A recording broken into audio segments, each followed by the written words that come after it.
తాత్వికవేత్త సామాజికవేత్తగా తన పద్యాలతో ఎన్నో రుగ్మతులను పారదోలిన యోగి వేమన జయంతి ఉత్సవాలు ఘనంగా జరుగుతున్నాయి. శ్రీ సత్యసాయి జిల్లా గాండ్లపెంట మండలం కాటారుపల్లిలో వేమన జీవ సమాధి అయ్యారు. ప్రభుత్వం అధికారికంగా యోగి వేమన జయంతి ఉత్సవాలను నిర్వహిస్తుండగా పెద్ద ఎత్తున మంత్రులు, ఎంపీలు, ఎమ్మెల్యేలు, ప్రజాప్రతినిధులు తరలివచ్చారు. కాటారుపల్లి నుంచి మరింత సమాచారం మా ప్రతినిధి ప్రవీణ్ అందిస్తారు. సామాజికవేత్త, తత్వవేత్త, యోగి సమాజంలో రుగ్మతలను పాటల ద్వారా, తన పద్యాల ద్వారా పాలదోడమే కాదు పాలకుల్ని ప్రశ్నించడం అంటే ప్రజా గాయకుడుగా, ఆధ్యాత్మికవేత్తగా ఎన్నో మన్ననలు పొందినట్టు యోగి వేమన ఈరోజు జయంతి ఉత్సవాలు కటారుపల్లిలో ఘనంగా జరుగుతున్నాయి. ప్రస్తుతం మనం యోగి వేమన టెంపుల్లో ఉన్నాము. యోగి వేమన సమాధి అయినటువంటి ప్రాంతంలో మనము ఇక్కడ జీవ సమాధి అయిన కూడా ఆయన స్థానికులు చెప్తున్నాం. ఇప్పటికి కూడా ఇక్కడ ఆయన వారసులు ఈ యొక్క టెంపుల్లో పూజల్లో నిత్యం నిర్వహిస్తుంటారు. ప్రస్తుతం మనం చూడొచ్చు యోగి వేమన సమాధి లోపల ఉంటుంది. ఉన్నటువంటి పూజారులు ఇప్పటికి కూడా ఆయన వారసులు చాలామంది ఇక్కడ పూజలు చేస్తున్నటువంటి పరిస్థితి ఉంటుంది. పూర్తిగా ఈ యోగి వేమనకు సంబంధించి ఆయన పద్యాలు, అదేవిధంగా ఆయన నిత్య ఏదైతే కార్యక్రమాలు జరుగుతుంటే అవన్నీ కూడా ఆయన పద్యాలకు ఎక్కువ ప్రాధాన్యత ఇస్తారని కూడా ఇక్కడ ప్రాచుర్యం ఉంది. కడప జిల్లాలో పుట్టడం ఒక చారిత్రకంగా పూర్తిగా ఆధారాలు లేకపోయినప్పటికీ కడప జిల్లాలో యోగి వేమన పుట్టాడనేది ఒక ప్రాచుర్యంలో ఉంది. అయితే 1962లో జన్మించినటువంటి యోగి వేమన 1730 ఆ ప్రాంతంలో ఇక్కడ జీవ సమాధి అనేది కూడా ఒక ప్రాచుర్యంలో ఉంది. దీనికి పూర్తిగా శాస్త్రీయమైన ఆధారాలు లేవని కూడా వైపు చెప్తున్నటువంటి తరుణంలో ప్రస్తుతం మనం ఇక్కడ లోపల ఏదైతే ఆయన మహాసమాధి దగ్గర ఇక్కడ ఉన్నామో ఇక్కడ ఆయన పూజ చేసే పూజారులు కూడా ఇక్కడ ఉన్నారు. స్వామి చెప్పండి, ఈ యోగి వేమన జయంతి ఉత్సవాలు ఈరోజు ఎట్లా జరుగుతుండే? ఇది ఫస్ట్ రోజు వేమన జయంతి ఇక్కడ చేయడం. మేము మామూలుగా పుష్యమాసం అష్టమి రోజు ఇక్కడ వేమన జీవ సమాధి మేము ఆ రోజు చేస్తాం సంతర్పణ. ఇది రాష్ట్ర అష్టమి రోజు పుష్యమాసం అష్టమి రోజు ఆయన జీవ సమాధి రోజు ఆ రోజు మేము సంతర్పణ చేస్తాము. ఇప్పుడు రాష్ట్ర వ్యాప్తంగా వేమన జయంతి అని చెప్పి కర్ణాటక ఎక్కడంటే అక్కడంతా వేమన జయంతి గోరంట్ల ఎక్కడ హిందూపురం ప్రతి ఒక్కరు చేస్తున్నారు. ఇతను ముందర పడి ఇక్కడ వేమన జయంతి చేయాలని చెప్పి మన కందికుంట వెంకట ప్రసాద్ ఎమ్మెల్యే గారు పాల్గొని ఇదంతా ఆయన ఘనంగా చేపిస్తున్నాడు. సో ఇక్కడ విశిష్టత ఏంటంటే ఇక్కడ జీవ సమాధి అయినారు. అసలు మీకే అనుకున్న సంబంధం ఏంటి అసలు? మేము ఆయన వంశిస్తున్నాం. అనవే మాట సాంప్రదాయకం. మేము ఆయన వంశం 3 కుటుంబాలు. మేము నెలకోరి మారుతూ ఉంటాము. ఆ అఖండ జ్యోతి ఎప్పుడు గెలుగుతుంటుంది. మా పెద్దోళ్ళు ఆ కాలం జీవ సమాధి రోజు వచ్చినారంట.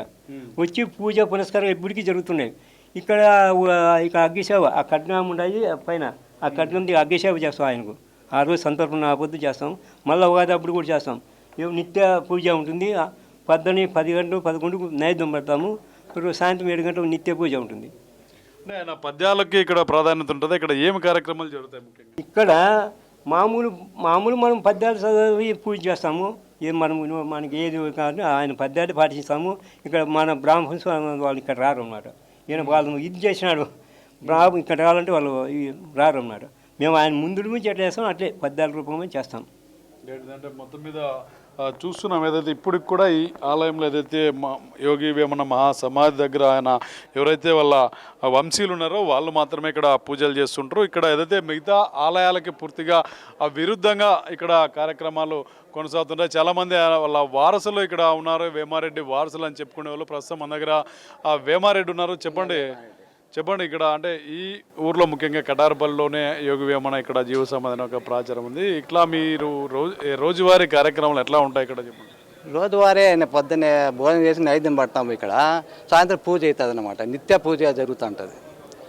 అతను వచ్చేసి గుంటూరు జిల్లా కొండవీడు పుట్టిండేది. వీళ్ళు అనవేమాడి రాజ్యమేలు ఉండేవాడు. అప్పట్లో పద్యం ఉండాలండి. ఊరు కొండవీడు ఉనికి పచ్చమవేది మూగ చింతల పల్లె మొదటి ఇంట్లో ఎట్టి రెడ్డి కులమని ఏమని తెలుపు విశ్వదాభిరామ వినురవేమ. రెడ్డి రాజులు అన్నమాట. గుంటూరు జిల్లా కొండవీడు. ఇలా అనవేమాడి రాజ్యమేలు ఉండేవాడు అక్కడ. ఈయన యోగి అయినా అనమాట. యోగి ఎట్లా కారణం అంటే కొంత ఈయన భూములు బొట్టలు రాజులు అన్నమాట. వీళ్ళు ఈయన కొంత భూమి ఇచ్చాడు ఇలా అనవేమారెడ్డి. ఈయన ఏం చేశాడంటే ఒక దున్నపోతును ఒక ఎద్దును ఇచ్చాడు. ఈయన పంట పెట్టాడు. ఆయన ఏం పంట పెట్టాడు? పాపరకాయలు, పెద్ద పాపరకాయలు అంటారు చూడండి, ఆ పంట పెట్టాడు అనమాట. అది పంట పాకానికి వచ్చింది. ఓడిపోయేదానికి ఎవరు రాలేదన్నమాట. ఊరంతా తిడితే లాస్ట్లో ఒక ముసలాయన నేను వస్తా పా స్వామి అని అది ఆయన కోస్తామంటే ఆయన కుబ్బోసుకుంటూ వచ్చాడనమాట. సాయంత్రం పోయేటప్పుడు ఒక కాయ ఇచ్చాడు ఆయనకు. ఒక కాయ ఇచ్చే అది ఏం చేశాడంటే ఒక మామూలు ఉట్లు ఉంటాయి కదా పూర్వం, ఉట్లో పెట్టి ముంతలు పెట్టి పైన ఉట్లో పెట్టింది అనమాట. కొడుకు కోళ్ళు వచ్చారు సాయంత్రం. ఎక్కడ పోయింటి అంటే ఆయన ఎర్రాయనకు పాపరికాయలు కొని పోయింటారా, ఆయన ఏమి ఇస్తాడు ఆయన ఎర్రాని ఆయనకే లేదు అని చెప్పేసి ఒక కొడుకు ఏందేందో అన్నాడనమాట. ఏమి అంటే ఒక ఉట్లో పెట్టి పైన ముంతలో పెట్టిన పాపరికాయ ఇచ్చాడు అని చెప్పాడు. ఉద్రేకం మీద ఏం చేశాడంటే తీసి నేలకేసి కొట్టాడనమాట. అన్ని బంగారు మాడలేనాయి. మొత్తం మీద చూసుకుంటే అదైతే కటారుపల్లిలో ఈరోజు వైభవంగా ఏదైతే వేమన జయంతి ఉత్సవాలను రాష్ట్ర ప్రభుత్వం అధికారికంగా నిర్వహిస్తుంది. ముఖ్యంగా ఎమ్మెల్యే కందికుంట వెంకటప్రసాద్ చొరవతో ఈ కార్యక్రమం అధికారికంగా జరుగుతుంది. కొద్దిసేపటి క్రితం చంద్రబాబు కూడా దీని మీద ట్వీట్ చేయడం జరిగింది. సమాజంలో తన పద్యాల ద్వారా ఎంతో చైతన్యాన్ని రగిల్చినటువంటి యోగి వేమన యొక్క జయంతి ఉత్సవాలను ఈరోజు సాయంత్రం వరకు కూడా ఇక్కడ కటారుపల్లిలో నిర్వహిస్తున్నటువంటి పరిస్థితి. కెమెరా పర్సన్ జయరామ్తో ప్రవీణ్, హెచ్ఎం టీవీ, కటారుపల్లి నుంచి.